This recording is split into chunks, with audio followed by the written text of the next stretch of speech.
A Lit in 10 discussion with Lisa M. Kendrick. This is Female Orations by Margaret Cavendish.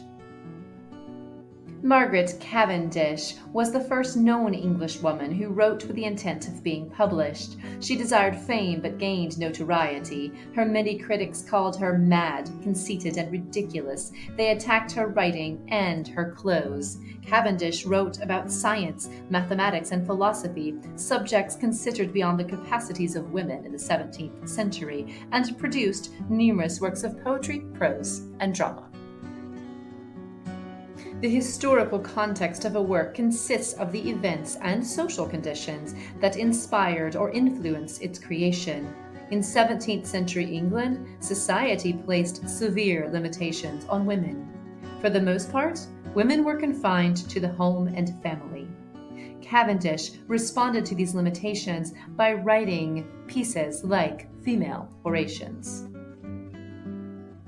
A debate is an organized exchange of opinions on an issue. Cavendish loosely uses the debate form in Female Orations to express 7 different views on the role of women in society. 3 debate tactics that are used here are counter-arguments, which are arguments the speaker makes to oppose another speaker's claim, support, like reasons, evidence, or appeals, and assumptions, beliefs that are taken for granted by the speaker.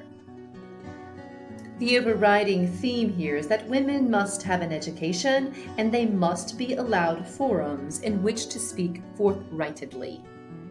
Speaker number 1 suggests that women may unite in prudent councils to make ourselves as free, happy, and famous as men, whereas now we live and die as if we were produced from beasts rather than from men, for men are happy and women are miserable.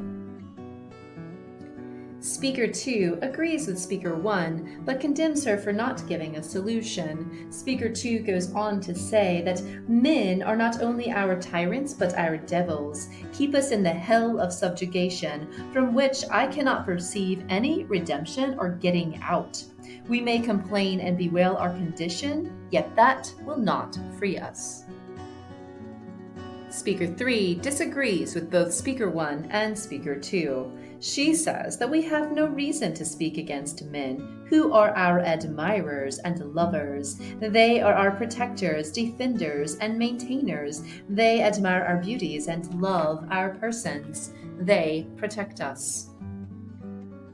Speaker 4 strongly disagrees with Speaker 3, and she agrees with most of what Speakers 1 and 2 had to say. She definitely agrees that women should converse everywhere. But she goes on to say that we are as ignorant of ourselves as men are of us. And how should we know ourselves when we never have made a trial of ourselves?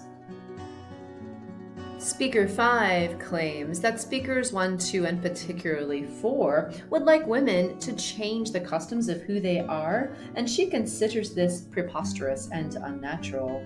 She says, "Wherefore let me persuade you, since we cannot alter the nature of our persons, nor to alter the course of our lives, but to rule so our lives and behaviors be acceptable and pleasing to God and to men."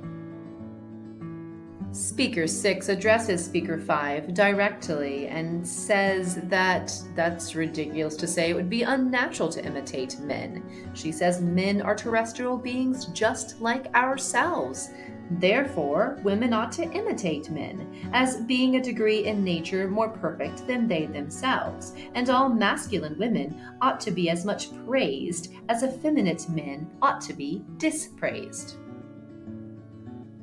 Speaker 7 argues that women are separate but equal. She says that women should not try to change their natures, nor should they try to imitate men, because women are even better. She says that nature and God has given gifts to women that are better, for women are much more favored by nature than men in giving us beauty, feature shapes, graceful demeanor, and enticing attractiveness.